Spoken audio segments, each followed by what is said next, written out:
Hello বন্ধুরা, আমি Sukanya. Happy Makar Sankranti to all এবং পৌষ পার্বণের শুভেচ্ছা সবাইকে। আজকে আমি বানাবো পিঠে।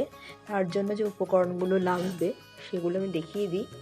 প্রথমে আমি নিয়েছি 1 লিটার দুধ, তার সাথে রয়েছে 2 কাপ মতো চালের গুঁড়ো। চালটাকে আগের দিন ভিজিয়ে রেখেছিলাম, সেটাকে মিক্সারে গ্রাইন্ড করে নিয়েছি। আপনারা যেই কন্টেনারে পরিমাণটা নেবেন, সমস্ত ইনগ্রিডিয়েন্টসগুলো সেই পরিমাণেই নেবেন, তাহলে বুঝতে সুবিধা হবে। এখানে আমি 2 কাপ মতো ময়দা চালের গুঁড়ো নিয়েছি, তার হাফ অর্থাৎ 1 কাপ ময়দা,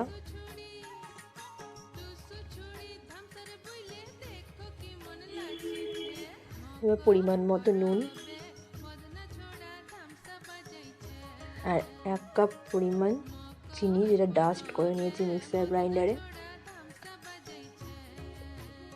এবার সমস্ত ড্রাই ইনগ্রিডিয়েন্টসগুলো খুব ভালোভাবে মিক্সিং করে নিচ্ছি একটা চামচ দিয়ে। আপনারা চাইলে হাত দিয়েও মিশিয়ে নিতে পারেন।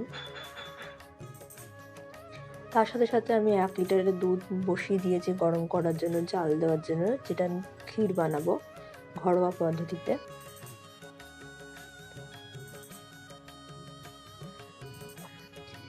এবার ড্রাই ইনগ্রিডিয়েন্টসগুলোতে পরিমাণ মতো জল দিয়ে ভালো করে গুলিয়ে নিচ্ছি।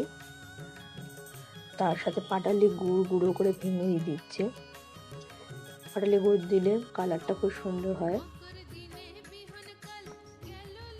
খুব ভালোভাবে মিশিয়ে নিয়েছি। দেখুন কনসিস্টেন্সিটা ঘন হবে না খুব বেশি, আবার খুব পাতলাও হয়ে যাবে না, এরকম হবে পাতলাটা। যদি আপনাদের মনে হয় যে বেশি ঘন লাগবে, তাহলে পরিমাণ মতো জল অ্যাড করে দিতে পারেন। আমি 1 কাপ পরিমাণ মতো জল দিয়েছি, পরে যদি আমার মনে হয় যারা জল লাগবে তাহলে অ্যাড করে দেবো।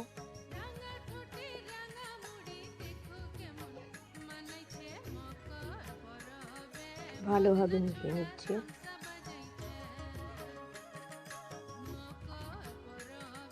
এবার 8 ঘন্টা 45 মিনিটের এটা ঢাকা দিয়ে রাখছি। এদিকে কড়াই বসিয়ে নেওয়া দুধটা গরম হয়ে ফুটছে। এখানে আমি পাটালি গুড় ভেঙে দিয়ে দিচ্ছি, কালারটা সুন্দর হবে।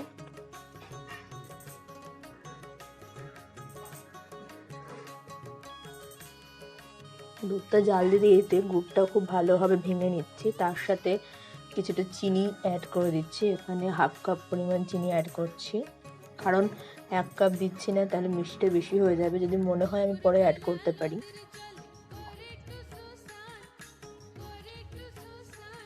খুব ভালোভাবে ক্রমশ নাড়িয়ে যেতে হবে, না হলে তলায় লেগে যাবে দুধটা।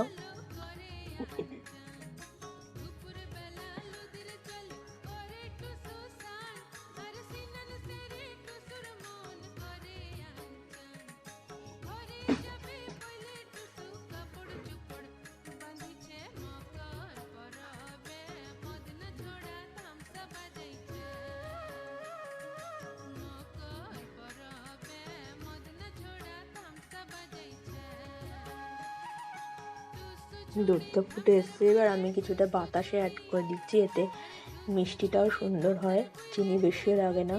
তার সাথে বাতাসার কালারের জন্য ক্ষীরের কালারটাও খুব সুন্দর আসবে।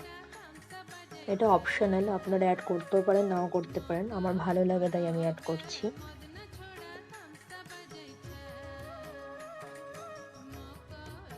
এবার খুব ভালোভাবে নাড়িয়ে চাড়িয়ে নিতে হবে। তার সাথে আমি একটু এলাচ থেতো করে দিয়ে দিচ্ছি, এতে গন্ধটা খুব সুন্দর হয়, খুব সুন্দর একটা স্মেল হবে। আর খুব ভালোভাবে নাড়াতে হবে যাতে বাতাসাগুলো গলে যায়।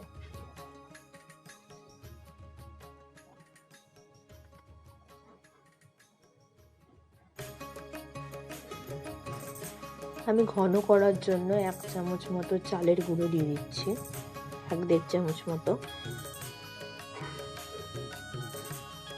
এটা প্রায় হয়ে এসছে, খুব বেশি ড্রাই করে দেবো না, তাতে খেতে টেস্ট লাগে না। আমি একটু পাতলাই রাখবো। এবার জিনিসটা হয়ে এসছে।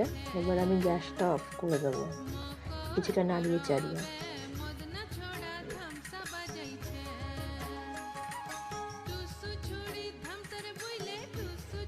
হয়ে গেছে, এটা আমি গ্যাসটা অফ করে দিয়েছি।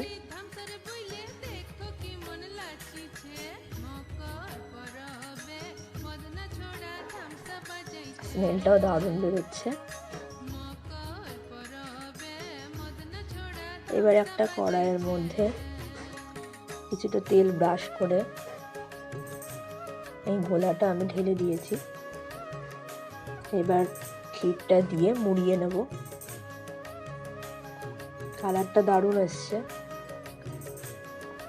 প্রথমটা হয় না সবারই, বাট সেকেন্ড টাইম যেটা হবে সেটা দারুণ হবে। আমার ক্ষেত্রে তাই হয়েছে, এটা আমার সেকেন্ড। এবার আরও একটা দেখাচ্ছি।